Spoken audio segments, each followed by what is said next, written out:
Universitas Tigubang Unisbank Semarang merupakan salah satu universitas swasta yang mempunyai beberapa fakultas. Salah satu fakultas yang memiliki minat terbaik yaitu Fakultas Ekonomika dan Bisnis.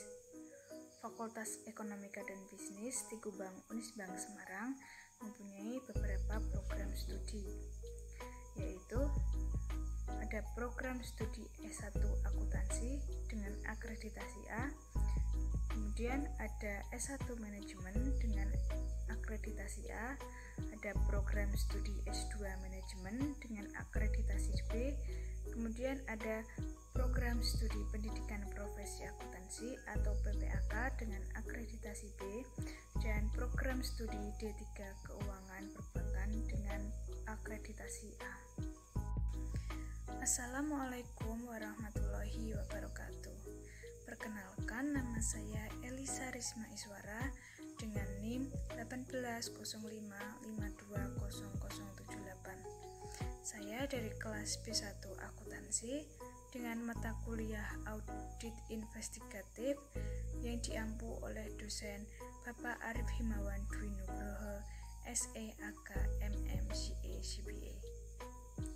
Saya mahasiswa dari program studi akuntansi Fakultas Ekonomika dan Bisnis Universitas Tigubang Unisbank Semarang. Pada kesempatan kali ini, saya akan membahas materi mengenai introgresi dan non-verbal behavior. Langsung saja saya akan membahas mengenai introgresi. Introgresi pada awal bab ini menjelaskan perbedaan antara wawancara dan introgresi. Introgresi bersifat akustori, yaitu menuduh. Dari pandangan investigator, tersangka ini bersalah meskipun seseorang dalam pengertian hukum dianggap bersalah kalau sudah ada ketetapan hakim mengenai hal-hal yang bersifat tetap. Jadi, bersalah atau guilty dan tidak bersalah atau innocent pada bab ini adalah semata-mata dari titik pandang investigator. Untuk pengertian introgasi, yaitu suatu upaya yang dilakukan oleh pihak tertentu untuk meminta keterangan kepada seseorang menyangkut kesaksian orang tersebut terhadap pihak lain dan atau dirinya sendiri mengenai suatu aktivitas yang melibatkan pihak lain tersebut dan atau dirinya sendiri. Sebelum melakukan introgasi, investigator tersebut sudah harus mengetahui secara mendalam semua investigatif informasi yang relevan tentang sesuatu kejahatan tersebut, termasuk informasi dari saksi-saksi. Informasi mengenai bagaimana kejahatan tersangkanya terungkap, kemudian informasi dengan latar belakang mengenai tersangka yang akan diinterogasi dan tersangka lainnya, dan lain-lain. Selanjutnya ada ciri-ciri introgasi. Ciri yang pertama, introgasi bersifat menuduh. Berdasarkan prinsip bahwa seseorang yang bersalah tidak akan memberi keterangan yang bertentangan dengan kepentingan pribadinya secara sukarela, kecuali apabila ia yakin bahwa investigator juga mempunyai keyakinan tentang kesalahannya. Ciri yang kedua yaitu introgasi dilakukan dengan persuasif aktif, di mana investigator tersebut percaya bahwa dalam wawancara sebelumnya orang yang diwawancarai telah berbohong. Ciri yang ketiga, tujuan introgasi adalah untuk mengetahui apa yang sebenarnya terjadi. Ciri yang keempat, introgasi dilakukan dalam lingkungan yang terkontrol atau terkendali atau control environment, bukan di sembarang tempat. Ciri yang kelima, introgasi hanya dilakukan jika investigator memiliki keyakinan yang memadai tentang salahnya seseorang. Kemudian, ciri yang terakhir yaitu investigator tidak boleh membuat catatan sampai sesudah tertuduh menceritakan yang sebenarnya dan berketetapan dengan hati untuk tidak bringsut dari posisi tersebut. Interogasi bisa berhadapan dengan tersangka yang emosional atau non-emosional. Subjek yang emosional akan mengalami yang pertama, perasaan bersalah dengan penyesalan yang mendalam atau remorse. Yang kedua, ketenangan batin yang sangat terganggu atau mental anguish. Yang ketiga, ada hati nurani sangat terusik atau trouble conscience. Sepanjang interogasi, perilaku yang mudah dikenal, ia mudah hanyut secara emosional oleh ucapan dan tindakan investigator. Postur tubuhnya tidak kaku, ia lebih terbuka, matanya basah atau berkaca-kaca. Ia tidak menyilangkan lengan atau tungkalnya. Kontak matanya dengan mata investigator mulai jarang dan berakhir dengan tatapan kosong ke langit-langit atau dinding. Untuk subjek yang emosional, taktik dan teknik interogasi yang tepat harus didasarkan pada pendekatan yang sistematik. Investigator perlu menunjukkan sikap ikut prihatin dengan apa yang dialami oleh subjek sekarang akibat perbuatannya yang dilakukan di masa lalu. Subjek yang non-emosional tidak berasa ada beban. Hati nuraninya tidak terusik dengan kejahatan yang dilakukannya atau konsekuensi dari kejahatan yang dilakukannya. Ia berbeda dari subjek yang emosional. Subjek yang emosional sangat cuek, merupakan hasil dari gangguan kepribadian atau personality disorder yang antisosial. Ini merupakan cerminan dari akumulasi sukses dalam berbohong di masa lalu. Berhasil terhindar dari hukumannya sebenarnya yang harus diterimanya. Dalam kejadian kejahatan kerah putih atau white collar crime juga ada subjek yang non-emosional. Untuk motifnya, melakukan kejahatan bisa bersifat emosional, namun ketika ia menghadapi interogasi, sikapnya dingin, tidak peduli, tidak ada keterkaitan dengan emosional. Baginya, interogasi adalah skema dari permainan. Selama interogasi, ia bisa menawarkan pengakuan ala kadarnya, pengakuan samar-samar, asal bisa lolos. Subjek yang emosional membiarkan investigatornya berbicara panjang lebar sampai berbuih-buih. Ia sendiri tidak bergeming, posturnya tertutup dan defensif. Kata-kata yang keluar dari mulut investigator bagai angin lalu. Ciri yang menonjol dari tersangka yang non-emosional, ia kokoh, tidak terbawa arus emosi, tidak termakan oleh kata atau tindak tanduk investigator. Taktik dan teknik terkait dengan menghadapi subjek yang emosional yaitu menyodorkan fakta, factual analysis approach atau pendekatan analisis fakta.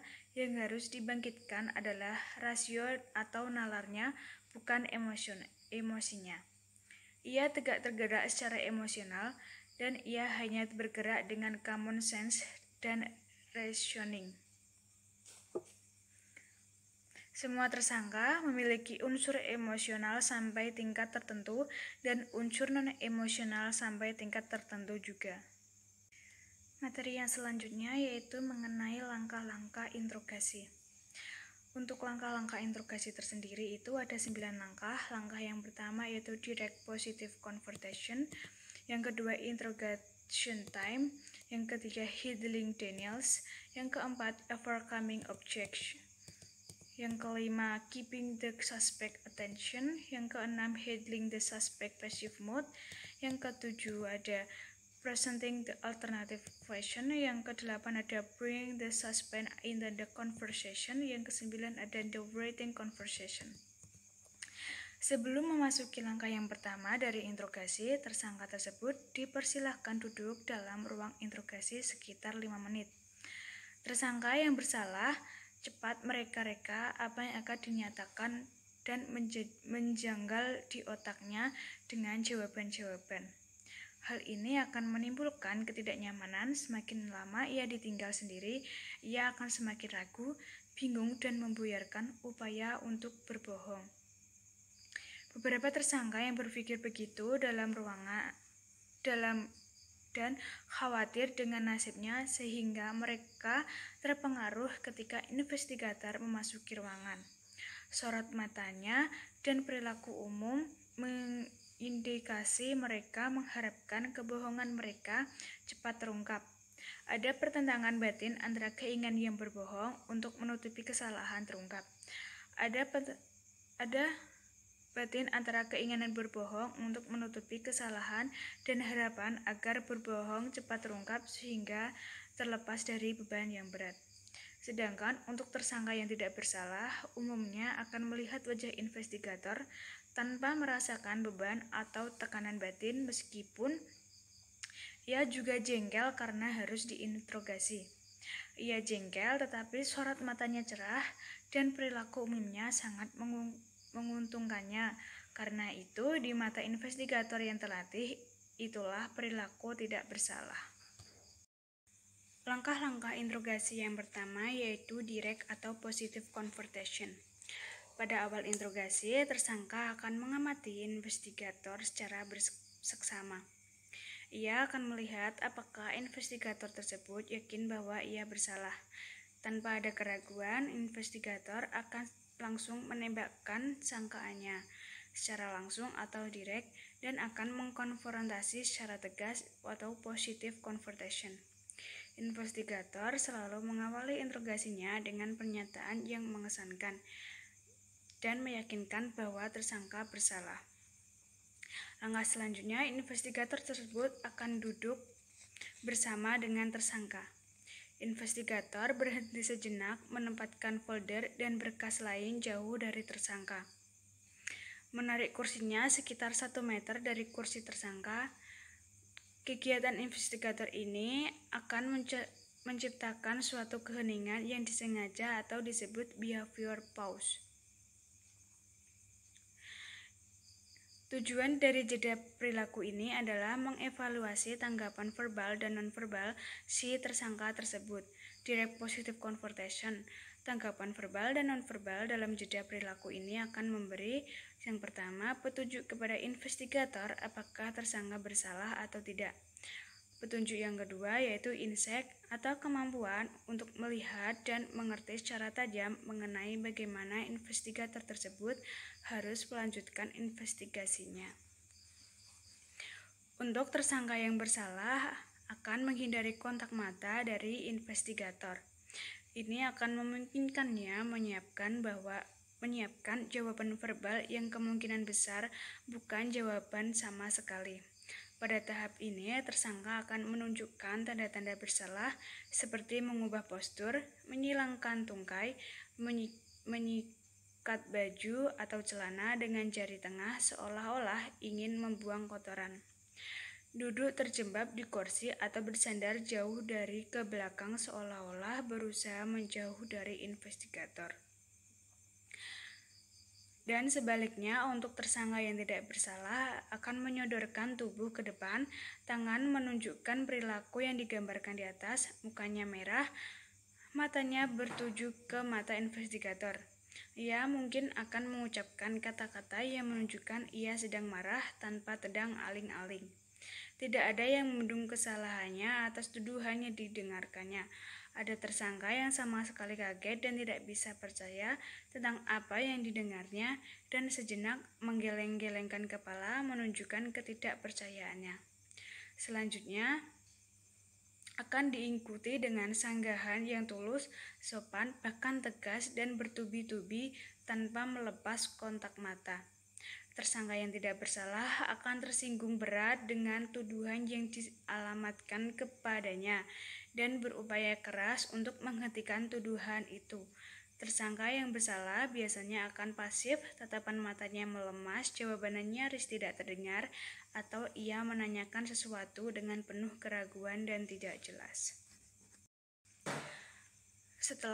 Sesudah dilakukan direct positive confrontation, investigator akan membuat transaction statement atau pernyataan peralihan. Ada beberapa contoh pernyataan yang harus memanfaatkan. Contoh yang pertama, aspek-aspek positif yang ada pada tersangka. Ia mungkin akan menjadi seorang pemimpin dalam masyarakatnya, seorang guru besar di perguruan tinggi, ayah atau ibu yang baik, dan dikasihi putra-putrinya, dan lain-lain. Dalam hal ini, investigator bisa mengatakan, Anda adalah orang yang terhormat, dan saya menghargai hal ini. Saya bisa menyampaikan laporan kepada atasan saya sebagaimana adanya. Namun, saya lebih suka memberi kesempatan kepada Anda untuk memberikan masukan. Kalau tidak, saya sudah memutuskan untuk mengakhiri percakapan ini. Yang kedua, memberikan satu jawaban saja.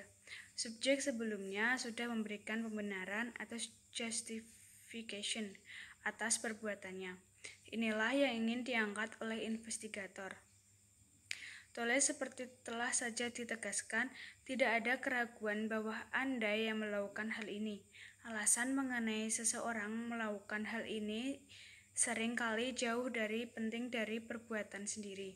Inilah yang ingin saya ketahui dari Anda. Teknik ini sangat efektif pada subjek yang emosional. Contoh yang ketiga, subjek sendiri yang menentukan. Ini sebenarnya tipe manusia seperti apa? Seorang residivis atau penjahat kambuh, sekalipun memang dirinya dalam citra positif. Investigator bisa mengatakan ada dua jenis koruptor. Jenis yang pertama, manusia serakah, tidak peduli akibat dari perbuatannya, yang penting hanya dirinya sendiri. Jenis yang kedua adalah orang yang pada dasarnya baik dan jujur, serta melakukan perbuatan ini secara spontan. Kemudian akan menyesali perbuatannya. Tidak ada keraguan, Anda melakukan hal ini. Yang ingin saya ketahui adalah Anda termasuk jenis manusia yang mana. Yang keempat, ada beberapa kali subjek melakukan kejahatan semacam itu. Pernyataan transisi semacam ini sangat efektif apabila subjek diketahui melakukan kejahatan berulang-ulang. Kejahatannya tidak harus sama. Pernyataannya bisa berbunyi, kita bertemu sekarang ini hanya karena kamu ingin tahu berapa kali Anda meminta kickback dari penyuplai. Kami sudah mendapat informasi dari beberapa penyuplai. Terserah Anda jika Anda ingin memberi informasi mengenai penyuplai lainnya. Kami hanya tidak ingin Anda dituduh menerima kickback dari penyuplai lainnya, karena itulah Anda berhadapan dengan Anda sendiri.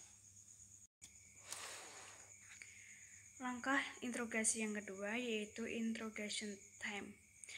Satu perbedaan penting antara tersangka yang bersalah dan tidak bersalah adalah pembenaran atau justification untuk melakukan kejahatan. Tersangka yang bersalah akan melakukan pembenaran ketika atau sebelum melakukan kejahatan, melemparkan kesalahan, menjauhi dirinya sendiri, dan menginternalisasi pembenaran untuk perilaku yang menyebabkan kecemasan adalah naluri alamiah manusia. Interrogation time pada langkah kedua sebenarnya memperkuat pembenaran yang sudah dibuat tersangka. Karena itu mudah sekali mengungkapkan denials atau penyangkalan dari tersangka dalam interogasi. Tersangka yang bersalah akan mendengarkan time ini dengan seksama. Sebaliknya, tersangka yang tidak bersalah tidak pernah memikirkan kebenaran untuk melakukan kejahatan ini.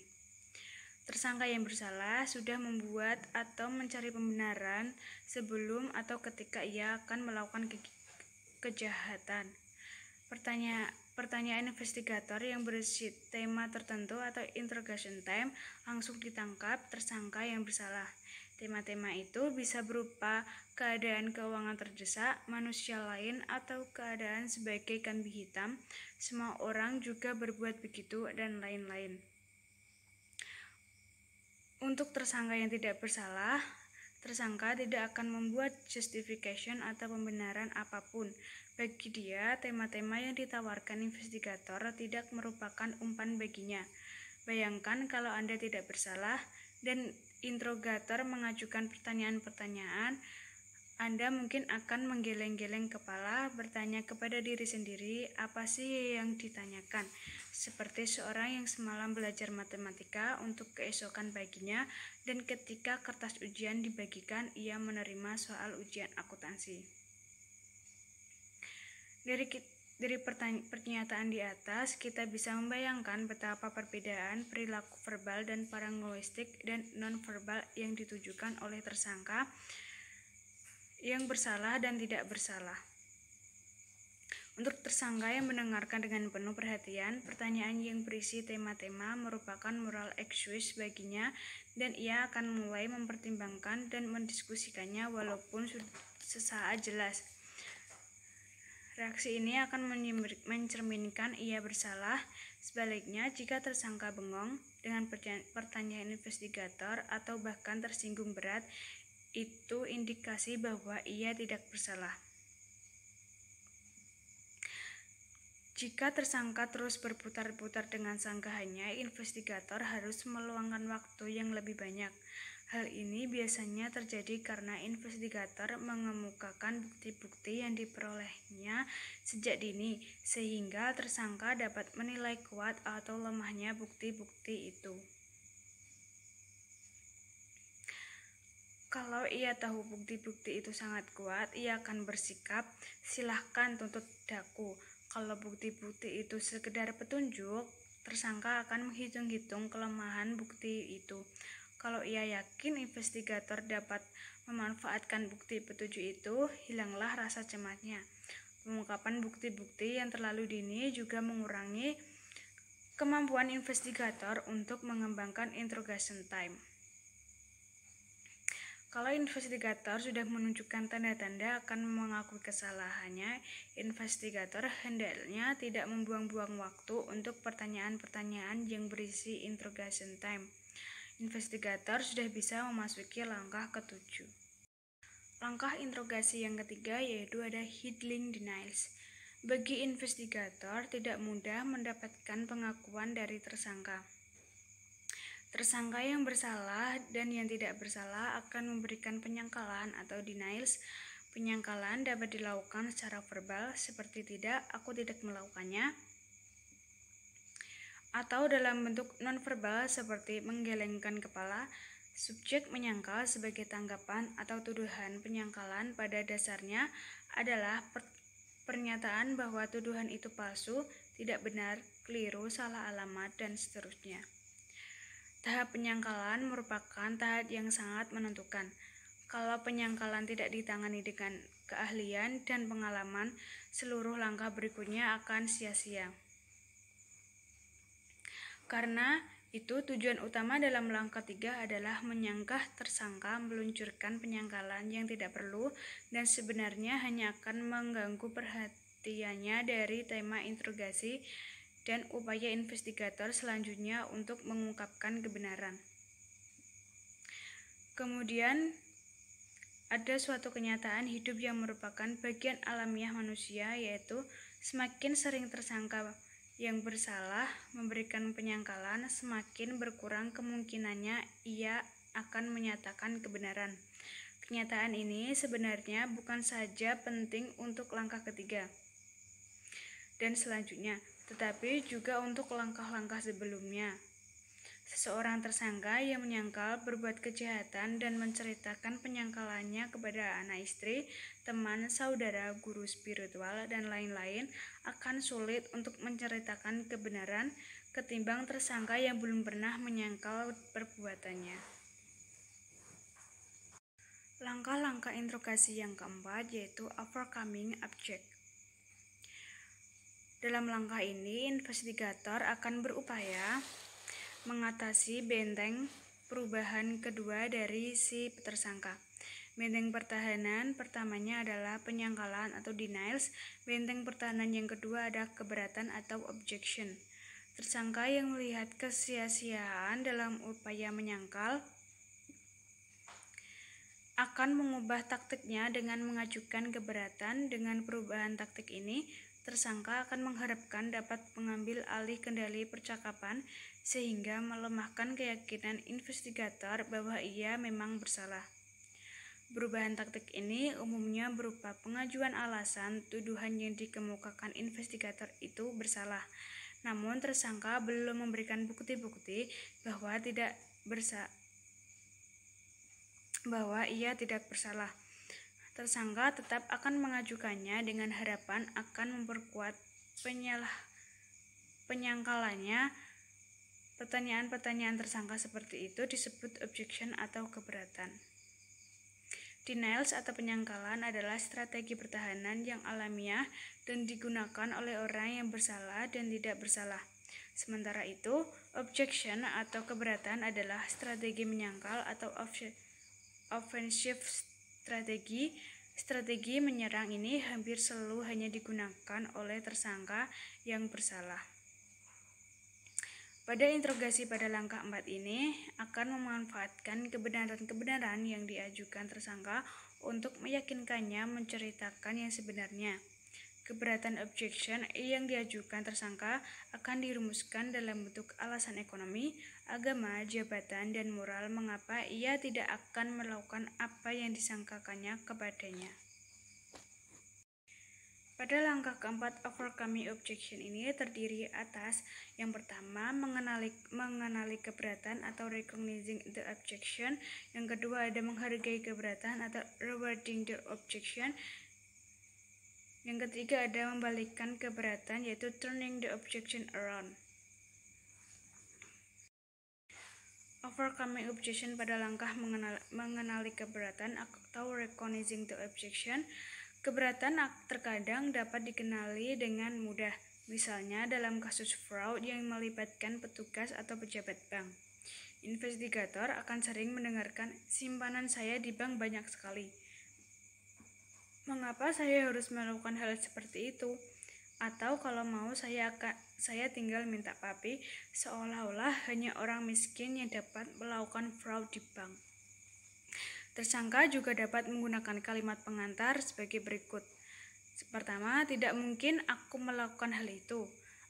Kedua, aku tidak akan melakukan hal seperti itu. Yang ketiga, gila apa? Yang keempat, bagaimana mungkin aku melakukan hal itu?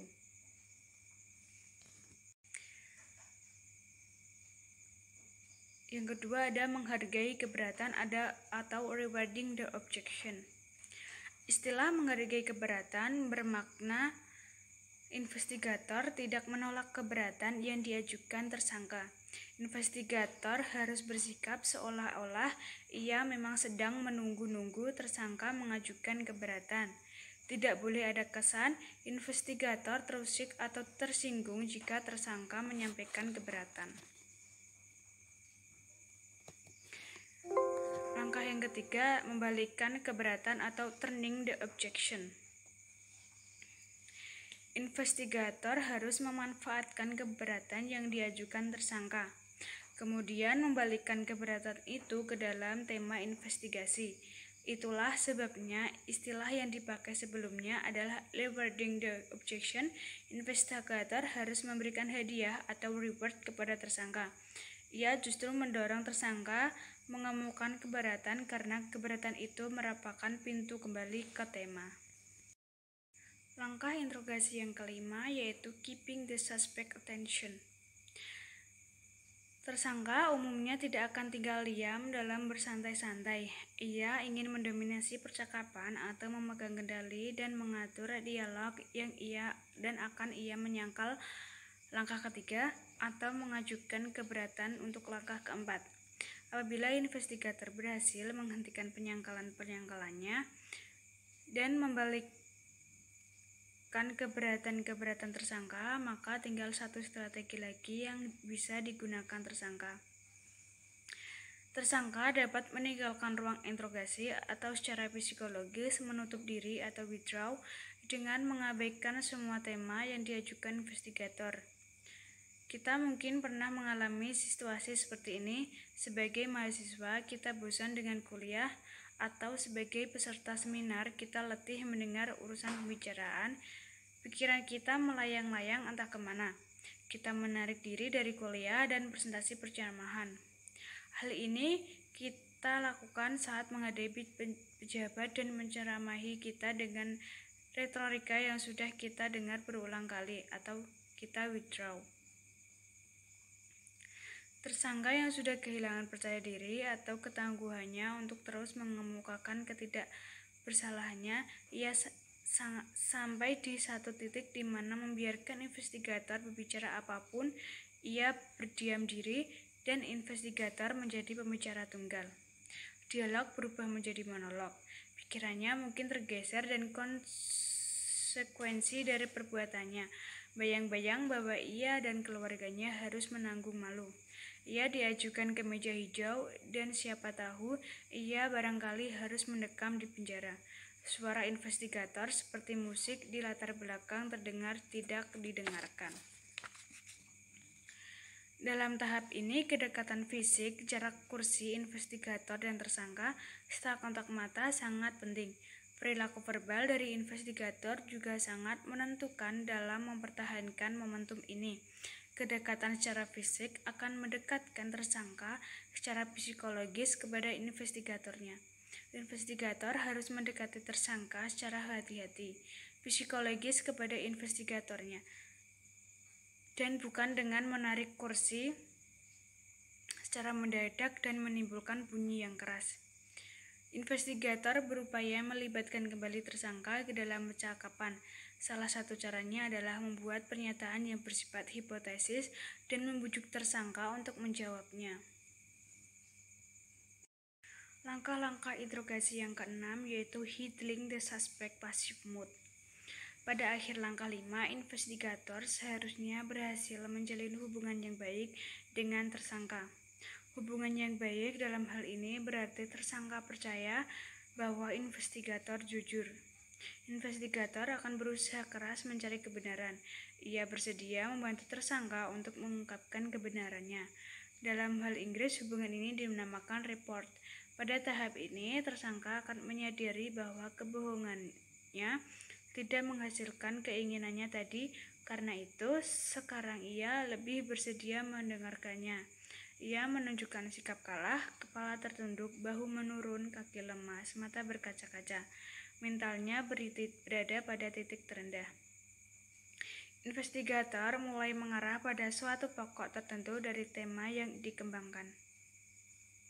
Untuk itu, ia akan menunjukkan empatinya terhadap tersangka dengan sikap siap membantu ketika mengembangkan tema yang sudah mulai dalam tahap-tahap sebelumnya. Ia akan berusaha menemukan motif.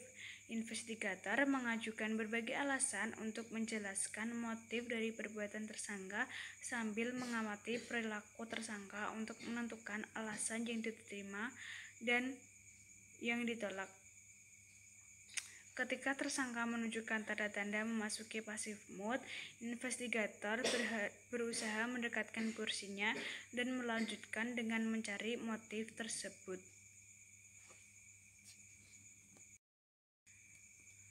Pada tahap 6 heedling the suspect passive mood, ada 4 tanda-tanda fisik yang menunjukkan resignation. Tanda yang pertama, perubahan dalam posisi lengan dan tungkai. Tanda yang kedua, sikap nonverbal yang menandakan persetujuan. Tahap yang ketiga yaitu perubahan dalam postur. Tahap yang keempat, perubahan dalam kontak mata. Selanjutnya, saya akan membahas lebih rinci mengenai 4 tanda fisik tersebut. Untuk tanda yang pertama, perubahan dalam posisi lengan dan tungkai. Pada dasarnya, ini adalah perubahan yang menunjukkan tersangka lebih terbukti dan membuka pertahanannya. Sikap bertahan ditujukan dengan menyilangkan tangan ke dada dan menyilangkan satu ke tungkai yang lainnya. Dalam resection, tersangka akan melepas silangan tangan atau kakinya. Tangan dan lengannya yang tadinya tersilang sekarang berada di posisi tubuhnya. Dalam posisi withdrawal, tersangka menggunakan lengan dan tangannya untuk menopang dagunya. Dan resignation ada gerakan tangan menjauhi muka atau kepala. Sikap ini juga akan menandakan tersangka siap untuk membuka diri. Untuk tanda fisik yang kedua yaitu sikap nonverbal yang menandakan persetujuan. Kepala akan mengangguk-angguk mendengarkan pertanyaan yang berisi tema-tema dibuat investigator untuk menunjukkan secara diam-diam ia setuju dengan perkataan investigator. Ia telah menghayati pesan-pesan itu. Ia akan internalisasikan pesan-pesannya itu ke dalam batinnya secara psikologis dan ia akan siap untuk langkah 7. Tanda-tanda fisik yang ketiga yaitu perubahan dalam postur. Mengubah postur khususnya yang ke arah posisi investigator akan mengarah ke dalam atau frontal alignment merupakan pertanda bahwa ia siap menceritakan kebenaran. Perubahan postur dengan kepala tertunduk dan tubuh akan membungkuk jika menandakan kesiapan ini. Tanda fisik yang keempat yaitu perubahan dalam kontak mata. Tanda-tanda yang sangat bisa dipercaya bahwa tersangka sedang mempertimbangkan untuk menceritakan kebenarannya adalah ekspresi wajah, khususnya untuk kontak mata. Kalau untuk kondisi withdrawal, ia melihat ke langit-langit atau ke samping. Ketika memasuki resignation, matanya akan menatap ke bawah seiring dengan kepalanya yang tertunduk. Perubahan tatap mata akan menandakan bahwa tersangka dalam feeling mood. Tersangka berada dalam suasana batin yang penuh perasaan. Ia akan mengalami emosi yang signifikan. Langkah-langkah interogasi yang ketujuh yaitu presenting the alternative question. Pertanyaan alternatif pada langkah ketujuh merupakan puncak atau kulminasi dari pengembangan tema interogasi atau interrogation time. Seseorang yang tidak bersalah jangan diharapkan akan memberi pengakuan sekedar karena investigator mengajukan pernyataan pilihan. Tersangka tersebut akan mengaku karena keinginannya untuk mengaku, apapun alasannya. Tersangka yang tidak bersalah akan menolak pilihan apapun dalam pertanyaan pilihan dan akan gigih mempertahankan ketidakbersalahannya. Langkah-langkah interogasi yang ke-8 yaitu bring the suspect into the conversation. Ketika memilih suatu alternatif dalam pertanyaan alternatif di langkah 7, tersangka sesungguhnya telah mengakui bahwa ia bersalah.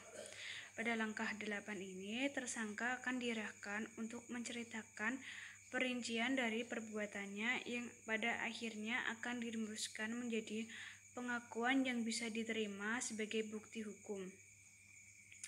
Perincian ini bisa berupa keterangan di mana uang disembunyikan, keterangan mengenai rekening bank, siapa saja yang terlibat dalam kejahatan, motif tersangka, dan lain-lain. Langkah-langkah interogasi yang terakhir yaitu the written confession. Pada puncaknya, tersangka akan memberikan pengakuan secara tertulis. Padanya untuk kita di Indonesia adalah berita acara, pengakuan, atau dokumen semacam itu. Di Indonesia, investigator sering melakukan interogasi sambil mengetik jawaban tersangka menurut persepsi investigator. Pada akhir interogasi, tersangka diminta menandatangani berita acara pemeriksaan.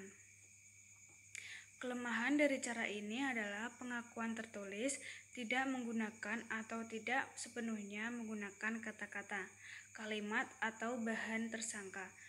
Kemudian hari, tersangka akan menyangkal memberi pengakuan itu. Penyangkalannya lebih mudah diterima orang-orang yang mendengarkannya berbicara di pengadilan karena struktur kalimat dan ungkapan bahasanya berbeda dengan apa yang tertulis dalam berita acara.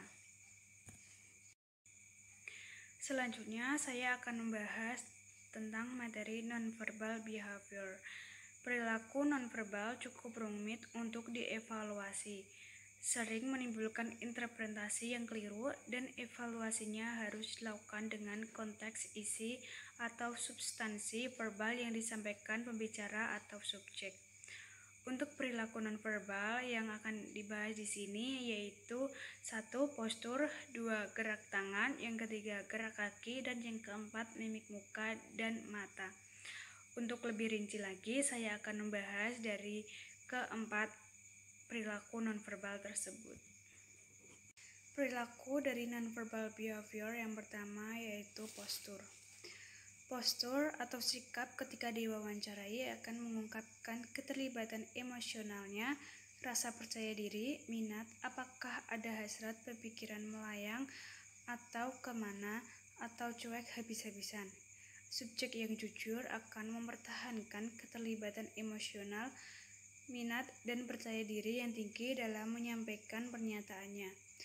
Postur tubuhnya tegak, searah dengan investigator, sehingga ia siap berdialog secara langsung. Ketika membuat pertanyaan-pertanyaan penting, ia akan menyondongkan tubuhnya ke arah investigator seperti ingin menggarisbawahi apa yang dikatakannya.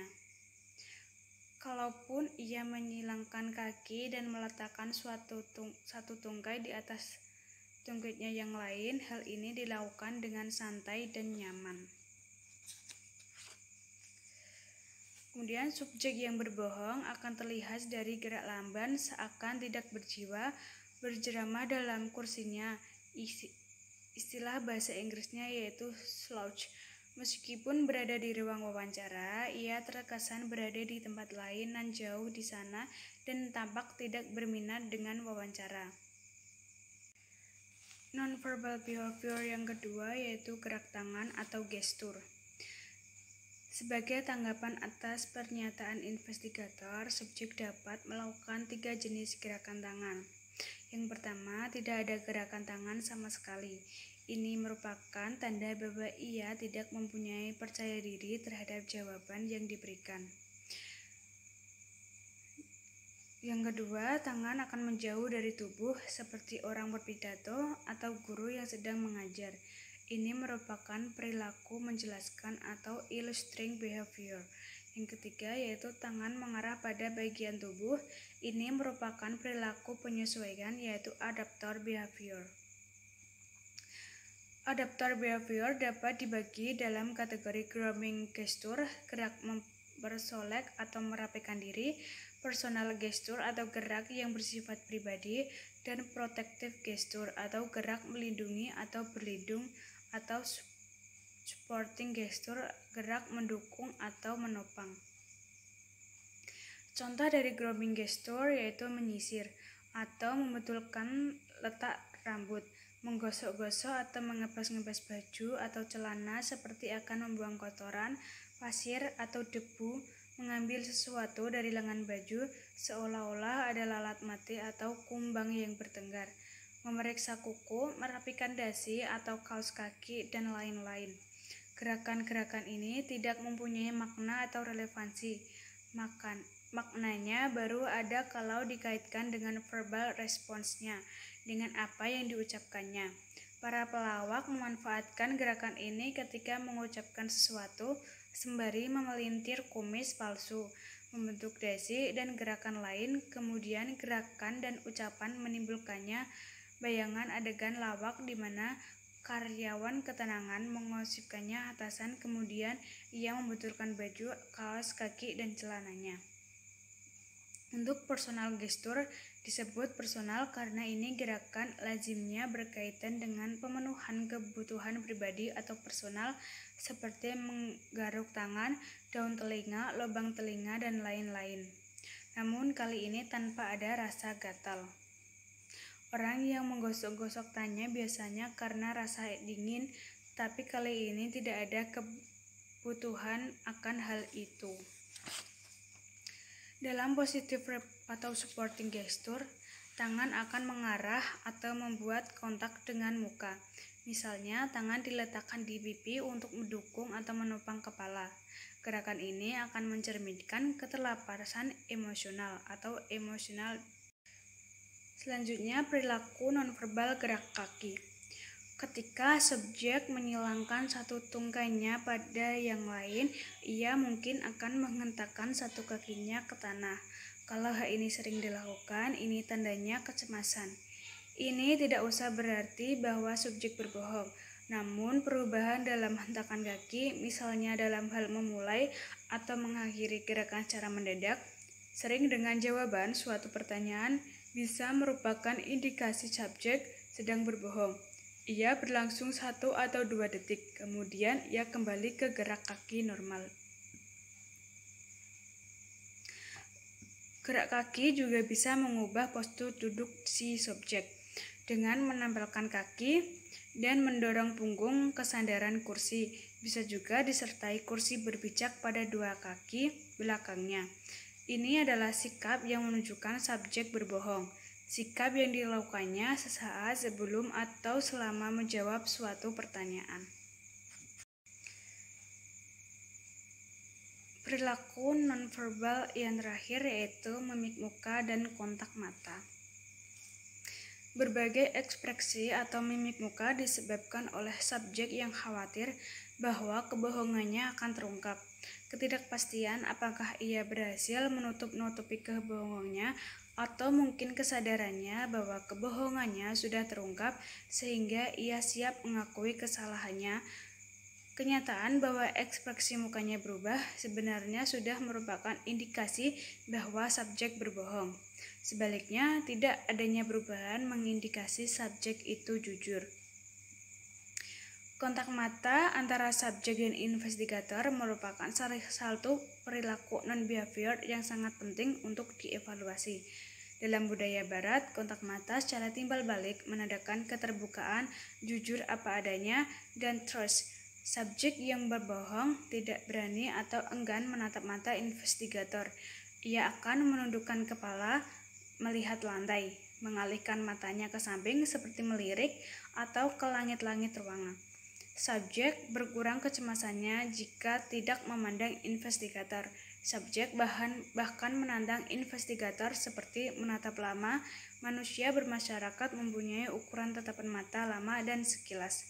Subjek yang jujur tidak khawatir memandang investigator.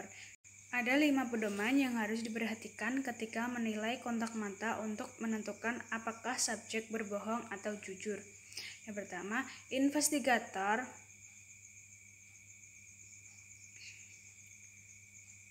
perlu memperhatikan adanya kerusakan mata, rasa rendah diri, serta gangguan emosi. Yang kedua, untuk alasan apapun, investigator tidak boleh menantang subjek untuk menatap matanya. Tantangan yang sama sekali tidak bermanfaat. Subjek yang berbohong pun akan menerima tantangan ini. Tantangan ini justru menghapuskan peluang untuk mengamati perilaku nonverbal yang sangat penting. Yang ketiga, investigator cukup mengamati kontak mata secara casual saja sehingga ia akan membuat subjek menjadi tidak nyaman. Kontak mata secara casual yang sesekali dibarengi tatapan tajam sudah cukup untuk menarik kesimpulan apakah subjek menghindari tatapan mata, juga menghilang kecurigaan subjek bahwa perilakunya sedang diamati. Yang keempat yaitu subjek tidak boleh diperkenalkan memakai kacamata hitam kecuali jika ia mempunyai penyakit yang mengharuskannya memakai kacamata hitam. Di dalam ruangan, kacamata hitam menyembunyikan kontak mata sehingga investigator tidak dapat menilai perilaku ini. Juga kebalikannya, investigator tidak boleh memakai kacamata hitam karena subjek seharusnya boleh mengamati sikap jujur atau melihatnya terhadap pembicaraan melalui kontak mata. Hal ini menjadi lebih penting saat melakukan interogasi. Pedoman yang terakhir yaitu selaku investigator jangan mengharapkan subjek terus menatapnya. Sekian presentasi mengenai interogasi dan nonverbal behavior dalam memenuhi tugas ulangan akhir semester mata kuliah audit investigatif. Tidak ada hal besar yang pernah dicapai tanpa antusiasme. Lakukan apa yang harus kamu lakukan sampai kamu dapat melakukan apa yang ingin kamu lakukan. Terima kasih. Wassalamualaikum warahmatullahi wabarakatuh.